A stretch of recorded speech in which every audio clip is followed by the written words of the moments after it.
Doctor Sakhawat Hossain Sayanta. সংবিধান বিষয়ে দু ধরনের মতামতের কথা শুনতে পাই, সংশোধন অথবা পুনর্লিখন। যেমন বদিউল আলম মজুমদার একটি আলোচনায় বলেছেন যে অন্তর্বর্তীকালীন সরকারকে দায়িত্ব নিতে হবে সংবিধানের পুনর্লিখন বা সংশোধনের যে 1/3 সংশোধনযোগ্য নয় তা কিন্তু সংবিধানের মৌলিক কাঠামো নয়। মৌলিক কাঠামো পরিবর্তন না করে এই সংবিধান সংশোধনযোগ্য করা সম্ভব। পঞ্চদশ সংশোধনী স্থগিত করে সংবিধানকে পুনরায় সংশোধন সম্ভব। তরুণ প্রজন্ম, জনগণের আকাঙ্ক্ষা, রাজনৈতিক দলের সুপারিশগুলো নিয়ে এই সরকারের কাজ করা প্রয়োজন। আপনার কি মনে হয়? আসলে সংবিধানে বা সংস্কারে বড় কিছু পদক্ষেপ নিতে গেলে এইখানে জনগণের প্রতিনিধিদের দ্বারা হওয়াটা সেটা ভালো মনে হয়। কারণ সংবিধান পরিবর্তন করতে গেলে জাতীয় সংসদে 2/3 রায় দরকার, যারা সত্যিকার জনপ্রতিনিধিত্ব করে যারা। এখন এই সরকার যদি এরকম কোনো পরিবর্তন করেও সেটা তো পরবর্তীতে যারা ক্ষমতায় আসবে তাদেরকে আবার সংসদে পাশ করতে হবে। তো যে এইখানে খুব বড় রকমের পরিবর্তন এটা না করে মানুষের যেই দাবি, সেই দাবিটা যদি উপস্থাপন করা হয় এবং রাজনৈতিক দলগুলোকে যদি অঙ্গীকার করতে বাধ্য করা হয় যে তারা ক্ষমতায় আসলে এই পরিবর্তনগুলি আনবে, এবং সেই হিসেবে যদি মাথায় রাখা হয় যে ক্ষমতায় আসার পরে তারা অঙ্গীকার রাখছে কি না, না রাখলে কার্যকর প্রেশার গ্রুপ যারা আছে তারা প্রেশারে রাখে এবং বাধ্য করে করতে, সেটা আমার মনে হয় যে উচিত হবে। কারণ এই সরকারের ওই যে বিভিন্ন রাজনৈতিক দল থেকে যে বলা হচ্ছে যে একটা যৌক্তিক সময় তাদের দেয়া হবে, অ্যালাউ করবে রাজনৈতিক দলগুলো সংস্কারের জন্য, সেই যৌক্তিক সময়টা একটা ভেগ টার্ম, তারা কতদিন দিবে স্পষ্ট করে বলছেও না। এটা এরকম যে একটা সুষ্ঠু নির্বাচন করবার জন্য, যেহেতু বাংলাদেশের মূল এই সরকারের কাছে মূল চাওয়াটা ছিল জনগণের ভোটের অধিকারের মাধ্যমে যাতে জনপ্রতিনিধিরা ক্ষমতায় থাকতে পারে এবং তাদের যাতে জনগণের কাছে জবাবদিহি করতে হয়, এইটা অর্জন হলে বাকি অনেক কিছু অর্জন কিন্তু এমনিতেই বাধ্য হয় তারা করতে।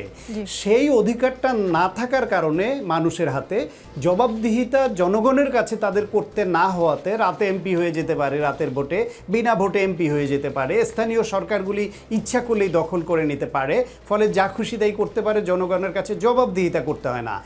সেই জন্য আগে জনপ্রতিনিধিদের হাতে যাতে ক্ষমতা হস্তান্তর হয়, সেই পরিবেশ তৈরির জন্য এই সরকারের একটি সুষ্ঠু নির্বাচনের জন্য প্রশাসনকে নিউট্রালাইজ করতে যা যা সংস্কার দরকার হয়, নির্বাচন কমিশনকে ঢেলে সাজাতে, নিরপেক্ষ লোকদের দিয়ে গঠন করতে যা করতে হয়, পুলিশে পরিবর্তন এনে সত্যিকার মানবিক পুলিশ এবং ন্যায় পরায়ণ পুলিশ বাহিনী যাতে গঠন করা যায়, বিচার বিভাগকে যাতে নিউট্রাল করা যায়, যাতে ওখানে ফরমায়েশি রায় হবে না, কালো টাকার দৌরাত্ম্য যাতে বন্ধ করা যায়, দুর্নীতিটা কমানো যায়, এই সব বেসিক কিছু জিনিসগুলো আগে দরকার। সংবিধান পরিবর্তন করেই যে খুব লাভ হয় তাও আমার অনেক সময় মনে হয় না। আসলে কাগজের পরিবর্তনের থেকে বেশি দরকার হচ্ছে মানসিকতার পরিবর্তন।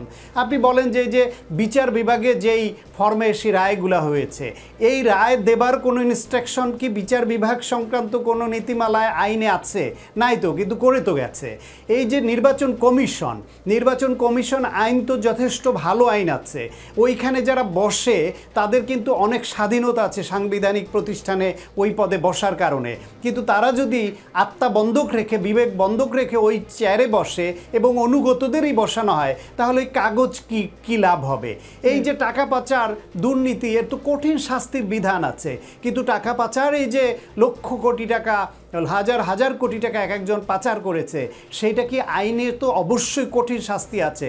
মানি লন্ডারিংয়ের আইন তো অত্যন্ত কঠোর আইন আছে, কিন্তু যদি সেটা মানেনি, কারণ গোটা রাষ্ট্র ব্যবস্থা এইভাবে আইনকে বৃদ্ধাঙ্গুলি দেখিয়েছে, সংবিধানকে বৃদ্ধাঙ্গুলি দেখিয়েছে। এই সংবিধানে কি গণতন্ত্রের কথা বলা আছে না? সেই গণতন্ত্রে কি চর্চা করা হয়েছে গত 16 বছর? এইখানে কি ভোটের অধিকারের কথা বলা আছে না? সেটা কি হয়েছে? এমনকি একজন হাইকোর্টের বা অ্যাপিলেট ডিভিশনের বিচারক ধরার পড়ার পরে আমরা দেখি আগে যে অভিযোগ ছিল সে ব্রিটিশ পাসপোর্ট এবং বাংলাদেশি পাসপোর্ট নিয়ে ঘুরে বেড়াচ্ছে, বিদেশি নাগরিক দেশে বিচারক হয়ে যায়, এমপি নির্বাচন মন্ত্রী হওয়া পর্যন্ত এরকম অভিযোগ আছে। আইনে তো না আছে যে সেটা হওয়া যাবে না। ফলে শুধু কাগজ পরিবর্তন, আইনের সংস্কার এগুলার থেকে বেশি দরকার হচ্ছে মানসিকতার পরিবর্তন করতে বাধ্য করা। রাজনৈতিক দলগুলো যেন তাদের দলের আভ্যন্তরীণ গণতন্ত্র চর্চা করতে বাধ্য হয়, না হলে ভোটাররা যেন তাদের প্রত্যাখ্যান করে।